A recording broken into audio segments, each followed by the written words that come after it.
Meteorologista da Uniderp Anhanguera, vamos falar a respeito. Como explicar tanta chuva nesse começo de 2015, hein, Natália? Bom dia, é um prazer novamente recebê-lo aqui no Tribuna Livre. Sempre uma honra estar com você, estar com o meu amigo Serginho. Com relação à sua pergunta, muita chuva na região central de Mato Grosso do Sul. Essa faixa que abrange Campo Grande, Cidrolândia, Bandeirantes, Terenos. Nas outras regiões nós estamos com uma dificuldade muito grande, está faltando chuva, principalmente nordeste e leste e sudeste do estado. Tanto que os níveis dos reservatórios das hidrelétricas, elas estão com uma tensão redobrada. Temos algumas regiões, principalmente Aparecido do Taboado, que tem uma produção, uma fazenda generalizada de peixes, né? E a dificuldade lá de perdas está muito grande. E isso nos preocupa bastante, porque, de acordo com os nossos modelos de tempo, as chuvas devem reduzir-se a partir da primeira semana de abril. Mas, ô Natália, em que foi que deram errado as previsões de outubro e novembro, que a gente achava, você não achava que esse janeiro e fevereiro iam ser os meses de mais chuva em todos? Isso. Lembra que você... Lembro, foi falado aqui. Foi falado aqui. O que foi que não deu certo? Nós estávamos, Sérgio, com uma influência definida das temperaturas do Pacífico bem acentuada. Quando as temperaturas do Oceano Pacífico na região equatorial ficam mais altas do que a média, a evaporação se intensifica, fica mais evaporação do oceano em direção à Amazônia.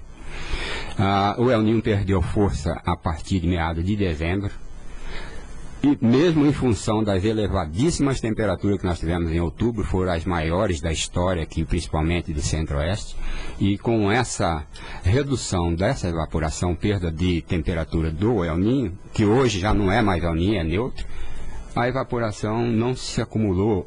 O reservatório de vapor de água da Amazônia perdeu bastante consistência e nós não tivemos o fenômeno chamado de zona de convergência de umidade. Em consequência, o nosso mês de dezembro, que é justamente o período em que as culturas necessitam de água para o seu desenvolvimento, foi muito deficitário. A produtividade hoje da soja, que está em fase de colheita, está em torno de 19% da colheita, está atrasada a colheita, porque essa chuva que você acabou de citar está atrapalhando o campo.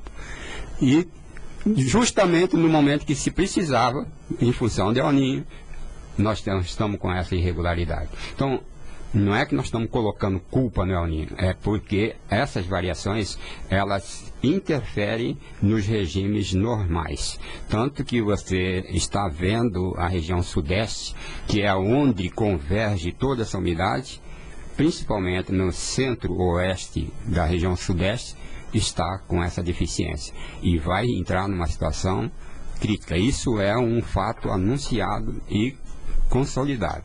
A partir de meados de abril, quando terminar o regime das chuvas de verão, a tendência é que parte do centro-oeste, aqui no nosso caso, Mato Grosso do Sul, parte do oeste de São Paulo, oeste do Paraná, o Triângulo Mineiro e o sul de Goiás, as coisas vão ficar muito sérias com relação aos procedimentos de obtenção de água. E aí é necessário já a população começar a pensar em economia de água, Natália? Há uma necessidade de se fazer um planejamento e que seja clara, né, essa intenção.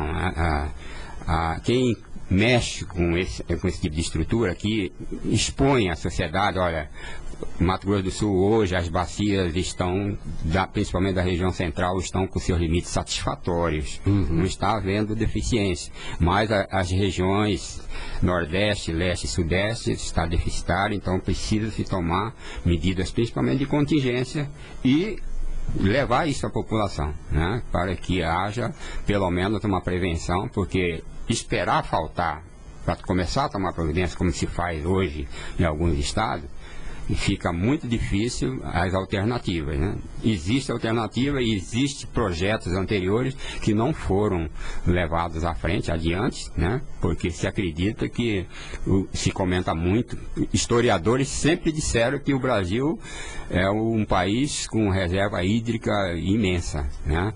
Nós temos tanto na atmosfera quanto embaixo, né, no subsolo do país, reservas de água imensas, mas que precisam ser dosadas com equilíbrio, com coerência e principalmente com planejamento. Então, essa sua pergunta, ela tem cabimento, principalmente se nós entrarmos num regime de estiagem a partir de... A primeira massa de ar frio já teremos em maio, já vai ter frio em maio. Certo. As chuvas devem se reduzir acentuadamente justamente nesse período. Então, levando-se falta de chuvas até meados de final de agosto e início de setembro, pode sim implicar num cuidado mais acentuado. Mas, Natália, na última vez que você esteve aqui no programa, você recomendou, né, ao prefeito que não fizesse obra nesse período, porque não ia adiantar. Quer dizer, quando é que o prefeito vai começar, do ponto de vista da meteorologia, quando é que o prefeito vai poder começar a fazer obra para ser definitiva? É incrível a comunhão de pensamento, Sérgio. Era uma das questões que eu iria colocar em termos... Você é um especialista em atividades políticas, então sempre tem uma interferência política em decisões como essa, né? A pergunta que, olha... agora é o momento de fazer obra, é a hora de tapar buraco, é a hora de fazer asfalto, né? Em períodos chuvosos, né, a climatologia ela é bem conhecida aqui no nosso estado.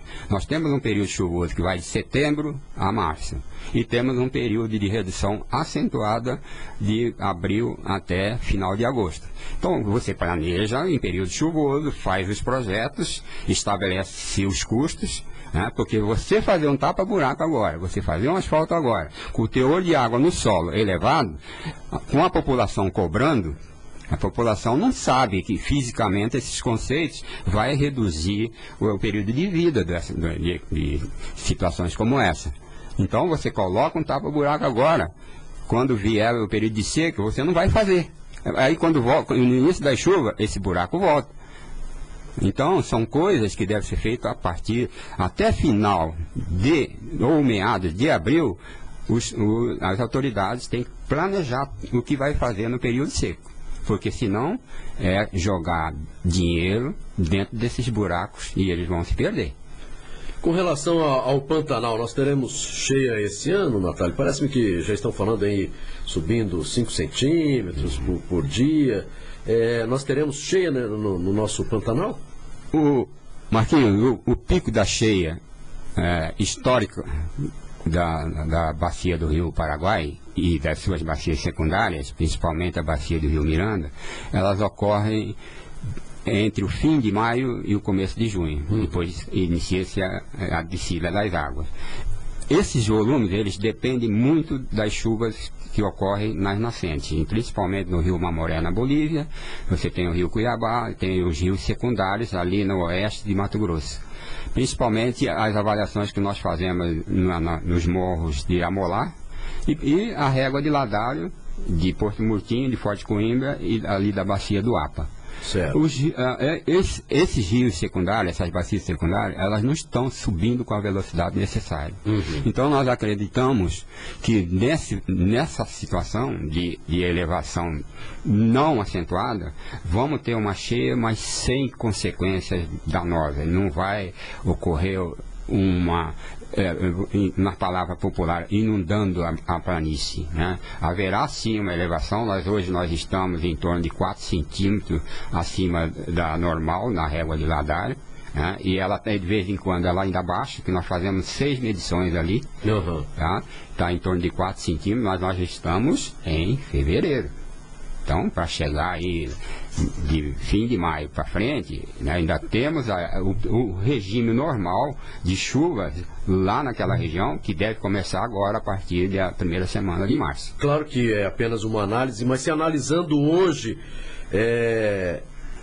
então é difícil termos cheias aqui em Aquidauana, por exemplo, que as pessoas precisam inclusive sair das suas casas, não é, porque inundam as casas, principalmente ali dos ribeirinhos. Então, provavelmente, analisando isso hoje, vai ser tranquilo também ali para a região de Aquidauana. Tá, a região de Aquidauana é uma bacia mais afastada, né? Ela depende muito do Rio Negro, né, a bacia do Rio Negro, e que agora está se iniciando as chuvas naquela faixa entre Rio Verde, Rio Negro, Coxim, Sonora, Pedro Gomes e principalmente o Vale do Taquari.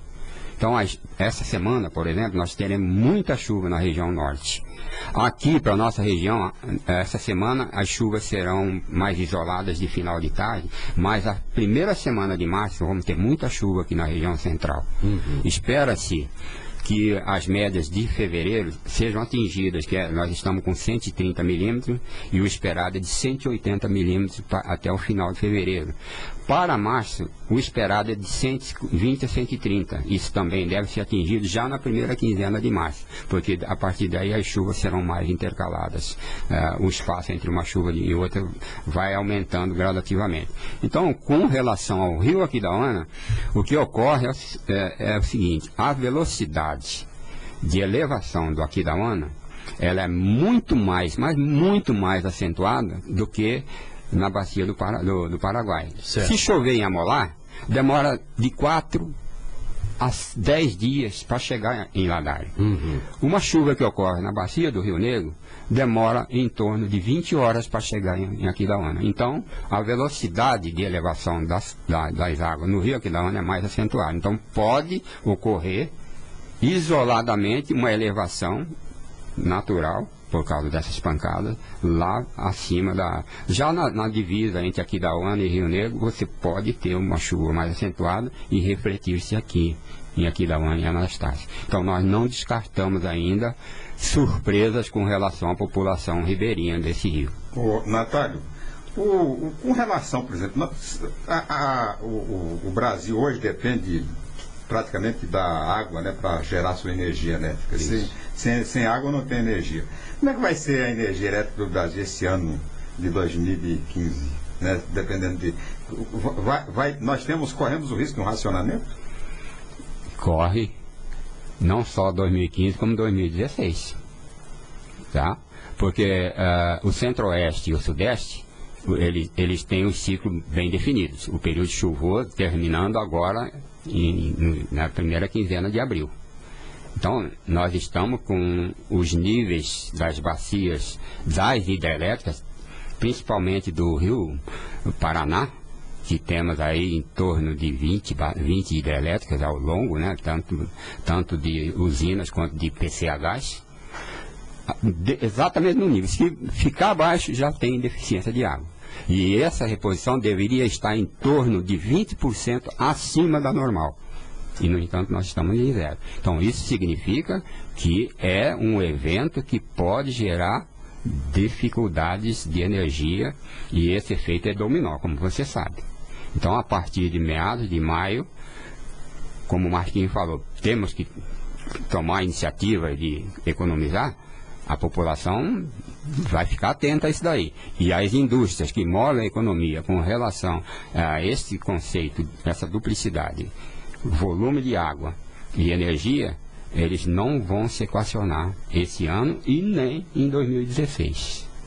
Bem, nós conversamos aqui com o meteorologista Natálio Abrão. Quero agradecer mais uma vez na sua presença, as explicações, e dizer que outras vezes será convidado para que a gente possa tirar as dúvidas da população, saber o que vai acontecer, principalmente aqui na região do Mato Grosso do Sul, e claro, né, falando aí com a população, para que ela possa também ajudar, porque economizando água e energia, né, seu Sérgio Cruz? Energia eu acho que já estão economizando por conta mesmo, porque cada vez que aumenta a conta de energia, quando dói no bolso, o pessoal começa a pagar aqui uma lâmpada aqui, né? Quando vem no vermelho. Agora inventaram essa história, né? Olha, você está no vermelho. No vermelho faz tempo que eu estou, viu, seu Sérgio Cruz? Natálio, muito obrigado pelos esclarecimentos, viu? Eu agradeço pelo convite. É uma obrigação nossa, não só por questões sociais, mas por não se levando em consideração essas perguntas, essas questões que vocês colocaram aqui, que elas são de extrema responsabilidade, e é a obrigação nossa contribuir para que a população tome conhecimento e entendam. A situação não é de brincadeira. Quando o país sofre, o Estado vai sofrer. Então, nós temos que fazer com que essa contribuição de cada um, das instituições, das empresas e do Estado, sejam conjuntivas. E é isso que nós estamos fazendo aqui. Uma boa semana a todos.